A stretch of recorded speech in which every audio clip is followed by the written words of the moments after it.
Hey, welcome back to Don't Be Fluke with Coach Jones on YouTube. Welcome back, welcome back, welcome back. This week we're going to be talking about being honest with you about you, right? Being your authentic self and not feeling anything negative about it. Positive vibes only. Uh, I have, I am guilty too of portraying myself to be a certain way or into, not necessarily into certain things, but definitely a certain way to fit into certain rooms. And the older I get, or more than that, the more uncomfortable I got once I was in those rooms. I realized I just didn't belong in them rooms. And in that moment, I'm being Fluke, right? Don't lie to you about you to be able to fit into certain places. If those places do not fit you, they do not fit you. It doesn't mean that whatever that place is offering, you can't get it from somewhere else. But I'm not changing my core values and who I truly am at the core, who God made me, right? Just to fit into this room for this temporary fix that society says I need. So we're going to start by defining fluke, because I just said I'll fluke too, right? So fluke is an unlikely chance occurrence, especially a surprising piece of luck. So I'm sitting out here on the golf course and I'm watching these guys play golf at 9 in the morning. And they just not good. These balls are going everywhere, right? Not to say that I am. Judgment free zone. I'm just speaking truth right now. I know for a fact that they started way behind me and the golf course is going that way, right? But the balls are coming and going left and right. Not up and back, down and forth. I don't even know what the proper terminology is. But when they finally do hit it and it goes down the fairway, because the main trajectory or the main direction of the ball is always going left or right, when that thing finally goes straight, that's fluke. That is a rare occurrence. And it's going to take 10,000 plus hours of these dudes hitting these balls to keep them going straight down the fairway. And I'm only saying guys because that's all I've seen this morning. Women obviously play. I'm going to learn one day. But in that, even in them being out here and being fluke, right? Got balls going everywhere. The one thing I see is, in at least this golf moment, they are their authentic selves. They know they're not good. They know that the balls are going everywhere, but they're not going to stop and they're going to keep working. And in that, I can hear them laughing. I can hear them talking trash to each other. I can hear a camaraderie. And more than that, just a good time happening around these dudes that can't play. Like there's a beauty in being your authentic selves. As I'm sitting here and I'm thinking, right?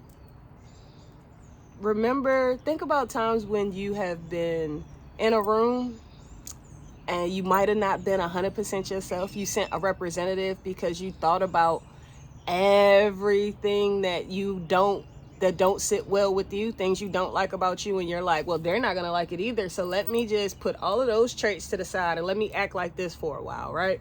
The actual definition, one of them is full definitions for a representative, but one of the definitions is serving as a portrayal or symbol of something. A portrayal. We just showing what we want to be seen. We're showing what we think is acceptable to people in general. When you show that representative, 9 times out of 10, that thing don't end right, right? For instance, how many of y'all get on social media? I know I'm guilty sometimes too. Get on social media, get all made up, all did up. Everything got to be perfect around you, just the right amount of wine in the glass or the right bottle posted the right way, you know what I'm saying? Lip gloss popping. Everything has to be perfect. And then you post whatever you post and you don't even get the likes. Or you post it and it's a video where I'm talking or you're talking and you get 1 million likes, but then somebody calls and be like, yo, you know that video ain't had no sound, right? And in that moment you realize, I'm putting on this front, I'm putting on this portrayal, I'm giving my representative to the world, and the world really don't even care. They ain't paying me no mind anyways. It's amazing to me that for a lot of people that had that blue check, there are 2 ends of the spectrum. You see the character, right? Their image, their brand. You either see who they've created or you see exactly who they are. There aren't too many in between places. Have y'all noticed that? Like that's it's crazy to me. But in that, it lets you know that whether you have the representative or you're being your authentic self, that you can make whatever you want out of yourself. You can get wherever you want to go. Whatever the goal is attainable. When is the last time you showed your representative in dating? Right? I have been with my mister for the last 5 years. The only reason that we are still here today, he and I, is because neither one of us looking to date. So we ain't had no representatives. Like, he got the unfiltered, unedited, truest true version of Shamika that he could get, and vice versa. And lo and behold, we feel for the authentic self in each other. So it does exist. But I remember a time when I was out there and I was dating, and I would only, show certain parts, or I would put on certain clothes and certain things that I was definitely cute in, but not 100% comfortable, right? In your relationships, I want you to really sit down and write down what you turn off and what you turn up or adopt from others when it's time to date. Oftentimes, we send our representative on them first few dates, and then we look up and we 7-8 months down the road and we got feelings for each other, but then we realize we really don't know each other. Or I have been bringing my representative and he been authentically himself. He don't even know me. How do I get him to know me? And then the pressures of, oh my gosh, I have to show these things. I have to display these things. I have to be real with this person. Are they going to like me? So now the anxiety comes, right? It's a cycle in the way that these things go when we're not just ourselves. It's no different than telling a lie, right? When you tell a lie, you gotta always remember the lie and keep the lie alive. Like, you have to do that. Otherwise, the lie done failed. But our representatives are no different. All of y'all know that I coach, right? You've heard, whether you're in sports or not, about this transfer crisis, is what I'm gonna call it, that is happening in college sports. And I can't even say college sports, it's happening at a high school level too now. Like, you see kids that have played at 4 different high schools in 4 years. A lot of times, I think the root cause of that is during the recruiting process. And I've been in college coaching for almost a decade now. And in college coaching, when we're recruiting, with me, I ain't changing. I grew up never having to change anytime that I sent my representative, just because of my own insecurity. So I don't change. And I realized that I'm like this because of the coach that I had in college. She was authentically herself, 100%. And she gave us things and she taught us things from her own life with a certain level of transparency. So I do that as well. And in that, I realized that most of the kids that I talked to over these last decades, whether I was at my D1 or I'm at my D2 school, they send their representatives, and it don't matter what questions you ask or how much you try to get them outside of that box. For whatever reason, they don't believe that who they truly are is good enough to show to a college coach. And vice versa. Kids will commit to a school, to a coach, because a coach is one way on a recruiting visit, and then they get there and they turn it all the way up like coaches are supposed to do. But at no point in time in that recruiting visit do they even talk about that side of them. Do they even let the kid know that side of them exists? And I think that is the root cause of this transfer crisis. Like, so that's 3 different examples of when sending our representatives as opposed to just being our authentic selves hurt us. Take some time, really write it down, journal, like really think about if you are confident enough to just be you.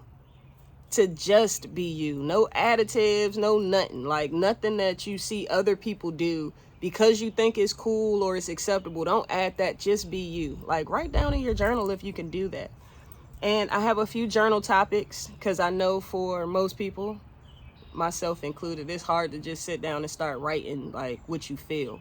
It's hard to just write down deepest, darkest thoughts or the truth about everything. That thing can be hard and scary, especially in the beginning. So I'm gonna read now because it's a lot. But in doing your journaling, if you need some help, I watch a lot of YouTube and a lot of people on YouTube that talk about wholeness, wellness, self-care, spirituality, getting closer to God. And I actually learned what I'm about to share with you from a few different people, but the one person that talked about it the most, and you can go check her out on YouTube as well, her name is The Queen Poe. She has a lot of information about God, spirituality, and really how to become more God-like, or how to walk with him in your journey. So the first thing you want to do is you want to get a book, and you want to make a couple different lists. So on one page, you're going to put at the very top food. On another page, you'll put cities. On another page, you'll put friends and family or colors. I really don't care, but you're going to draw a line down the middle of that page after you have your heading. Once you draw that line down the middle of the page, on one side, you're going to write down all of you cities, for example. You're going to write down all the cities that you visited or that you want to visit, that really just speak to you in a positive way. Cities that you might like or that you truly liked. And then on the other side, you're going to write down the cities that you went to and you weren't really impressed or you have no desire to go to. You're going to take that same list, and on another clean sheet of paper, that first city, let's say it's San Francisco, you're going to put San Francisco on the top. And you're going to draw another line, and you're going to write on one side everything you really, really like about San Francisco. And just write everything you hate about San Francisco. And as you do that and you're honest with yourselves, you'll see as you start writing what you like about it, that certain things, our brains are funny, certain things are going to repeat themselves on that list, but you're not even going to realize it till you read the list. Those things that repeat themselves on that list about San Francisco are truly the things that you really like because they keep coming up. And no different with the dislikes. And doing this process, you can do it with everything. Like I said, do it with your friends. I've done it with friends. I've done it with family. I've done it with food. Like, do it with everything and really get to the nitty gritty of why these people are in your life, what they bring and you value about them, and then the things that they bring that don't really bring value. But in doing these lists, right, and definitely going back and reflecting it, and it's going to be a continuous work. It's not a one and done thing. We're always growing, taking in new information, so we're always evolving. You want to be consistently working on you and figuring out who you are. But I promise you, once you start to figure out these lists, it will get easier to know who you truly are. It works. It works. And then once you figure out what you like, just do that. Just do that. Don't add nothing. Don't change who you are to fit into a room. That room needs to change for you. And if you come as yourself and with great intentions, that room will change for you. Don't force yourself to fit into a space that just doesn't work. With that being said, I hope something was done or said today that moved you, inspired you, got you to journal, whatever. And if it did, please, please, please comment, definitely subscribe, like, turn on the notifications so you don't miss any more information or anything that I share. But definitely comment, hit me up. Like, these aren't things that I just know because I know. Like, I like to have conversations about it because I believe iron sharpens iron, and you might have a different way of thinking from me. So with that being said, y'all have a great, great day, and I will talk to you guys later.